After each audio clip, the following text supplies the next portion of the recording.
way I decided to come to Italy, I'd actually been in Spain, having 3 very good big exhibitions there. I had one in Madrid, Barcelona and Salamanca. I did a portrait of the King and Queen. I did other grand people in Spain. And I loved Spain, but I knew I loved Italy more. And also, Tuscany, of course, is so rich in art that I'd come here as a student and spent my summers here for 3 or 4 summers here. And so I knew that this was the place. By building a school in a real magnet for artists, I felt it bound to be a success. And I teach the sculpture, and I get people from England and from America, possibly, to teach here, to teach the painting.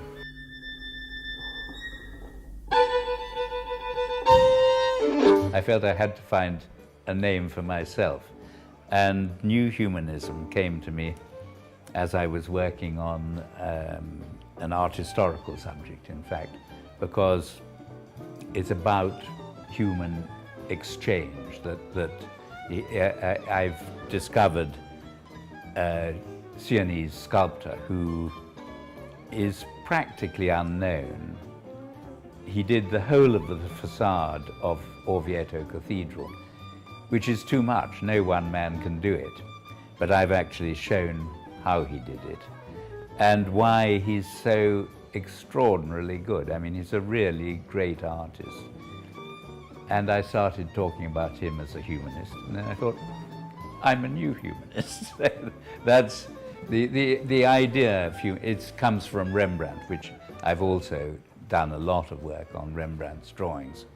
And the experts simply don't take into account his humanity. They look at his handwriting and the way he scribbles this way and that way. They've gone completely off track because they don't see Rembrandt in his own terms. They see it in what they think of as scientific terms, but in fact, they've got it wrong.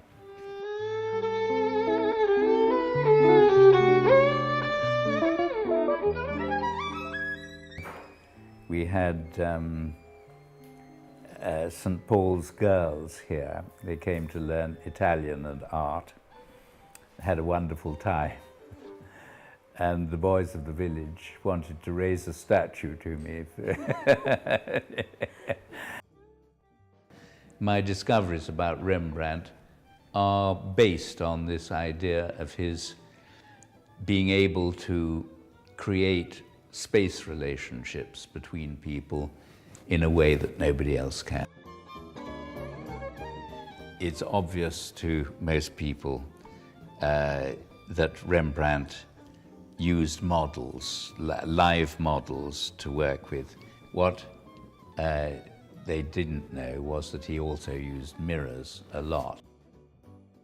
The discovery in more complicated series, when he makes 2 different drawings, one of reality and one in reflection, that has absurdly upset the Rembrandt scholars because they have put wrong dates on them and things like that.